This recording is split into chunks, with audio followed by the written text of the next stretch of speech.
We are very excited to be here today and actually deep dive into this topic much more.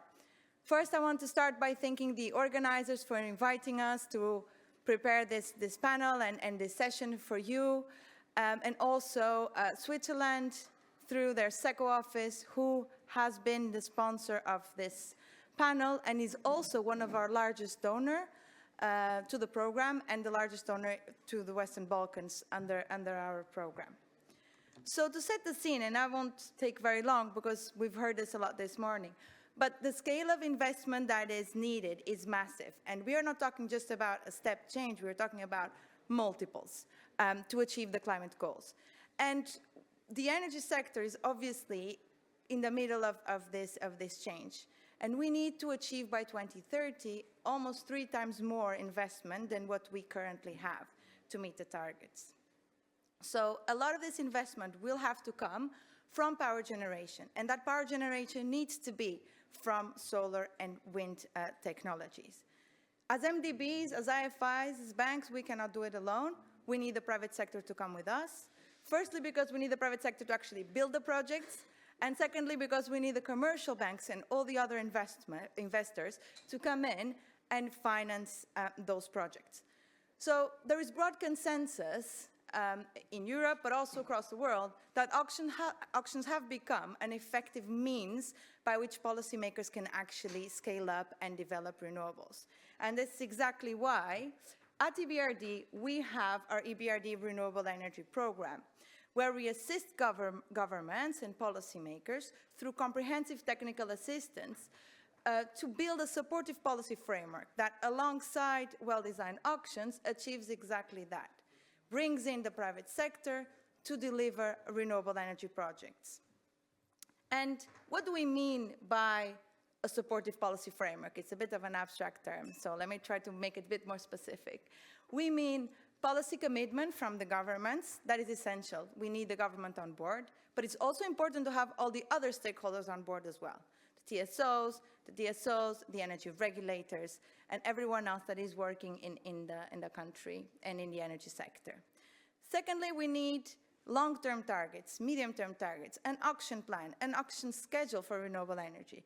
And this is important to attract the private sector. They need to have some kind of certainty over what the government plan is and what the government plan is for the next few years. We also need clear and credible institutional arrangements. We need to know who is the support counterparty. Can they actually finance and pay for the projects? Can they be financed and pay for the projects? Who is the auctioneer? Will they actually run a competitive and clean process? Do we have trust in those institutional arrangements? And lastly, but not less important, we need a robust legal and regulatory framework. And this is because we need to know and we need to be able to tell the market what type of support scheme can the market count on. Is it the CFD, like it's the case for most of Europe and the Western Balkans? Or is it another type of support scheme, like is the case in other less developed electricity markets where we work in? And so once we have this package, then this brings us to the well-designed auctions. And why are these auctions so important? Well, the auctions allow everyone and focus everyone into a specific tender process that has clear criteria that have been established, that have been thought through. It presents also a fair risk allocation between all of the parties, especially when the documents for the CFD, let's say the CFD contract, are also made public and part of the tender package. So these auctions bring in the developers, hopefully, who see that there is a way to enter this market and then are able to make them stay. Partner with local parties as well, local stakeholders, like we heard as well this morning, and stay for the long term in the country. We've seen this, for example, in Albania, where the first auction that we ran had 5 or 6 companies applying, only a few qualifying, so only a few met the standards that we were looking to impose. And 3 years down the line, not even, the last solar auction, there were more than 17 credible companies and more than 10 projects awarded. This is just an example to show you how there is this catalytic effect when we do these auctions. And when we combine all of this, then the private sector will then come. And they will come not only as developers, but they will also come as commercial banks, which is an angle that we also want to bring today to this panel. And also as funds, as investment funds. More so in other countries, but hopefully we'll see more and more of that as well in the Western Balkans. Now, our support for auctions is really anchored in the local context, not just because our region is diverse, but also because within the same country, from one auction to the next, we may need to change and adapt because we need to respond to the market conditions.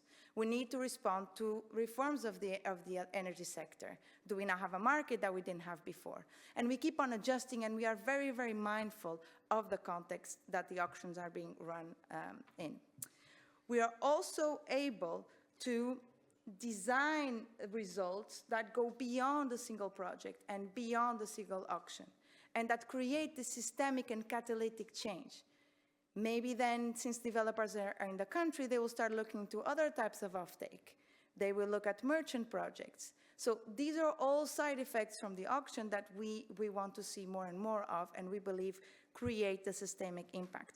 We want the projects that are the auctions that are organized and that we provide advice on to last for the first many gigawatts and not just the first megawatt.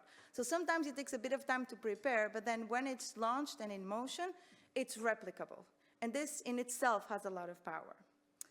We also support, through our program, the broader energy reform. So be it creating markets for corporate PPAs, looking at solutions for storage, amending energy laws, power laws, amending grid curtailment, amending grid connection agreements to address curtailment, for example, looking at electricity market design, looking at how to create new institutions so that these institutions can then become credible support counterparties. So we cast the net quite wide to make sure the sector overall is working and functioning together with the private sector. So what results have we achieved to date? Well, we've had 40 million of donor-funded assistance to date in our program. We've leveraged directly over 8 gigawatts. So when I'm saying directly, I mean auctions that we, EBRD, has directly supported. Because as I said, the effects are bigger than this. And we, those 8 gigawatts, we're looking into more than 10 billion of investment that has been created on the back of our renewable energy program. So a word about SECO, because we are really, really thankful for their support, and they've been a partner to us from the beginning of the program.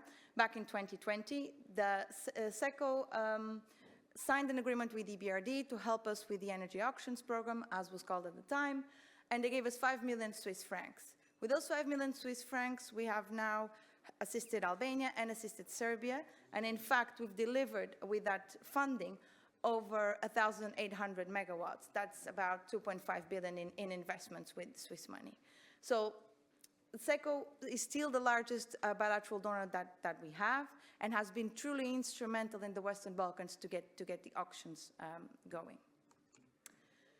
Quickly, some of the results we have achieved in Albania and Serbia. So in both countries, we have provided support to the authorities to design and implement the auctions. In Albania to date, we've done 4 rounds of auctions, totaling around 800 megawatts. We've done 3 solar auctions and 1 onshore wind auction. In Serbia, who just concluded their second auction, we've now done about 1,220 megawatts, awarded through the 2 auction rounds, also onshore wind and solar projects. Now, these auctions, they have really, really competitive prices, and I think this is also a fundamental change and shift in the way people have been thinking about scaling up renewable energy in the Balkans, because it is affordable. You can achieve really cost-effective prices for the consumers. The Albania Karavasta project, which is the project that I've selected there to give you a sense of how does this then lead to direct private sector investment, had a price of 24.95 euros per megawatt hour, which is still the record in the region. And frankly, I think except for Portugal, pretty much the record in Europe. Serbia saw the same type of results with their wind auction. I think the number quoted this morning was 53 euros per megawatt hour, which for wind is still very low, very competitive, and much more recent. So then the projects come to fruition, and this is what we want to see, right? We want to see the solar panels on the ground. And We have the 140 Karavasta solar PV project that is already built, in fact has already been commissioned. So this shows how the projects actually go all the way through the end and are then built and producing clean power. The project was financed by the EBRD together with the IFC, but importantly also by commercial banks. So together with Intesa Sanpaolo Bank, Albania, and Privredna Banka Zagreb, the project was financed. The developer is Voltalia, a well-known international developer. Similarly, in Serbia, a project that comes directly as a result of the auction, we have a 150 megawatt Chibuk 2 wind farm that has been also financed by commercial banks, in fact, only by commercial banks, Erste Bank and UniCredit Bank. And we have the pleasure today also of having Svetlana from the UniCredit here today to talk to us a bit about, what makes commercial banks comfortable in coming in these transactions? Because for us as MDBs, we are used to these types of projects and project finance and working in these countries, but it's very interesting to have this, this private sector angle. And with this, I'll hand over to Adil Hanif, who will moderate the panel for us. Thank you very much.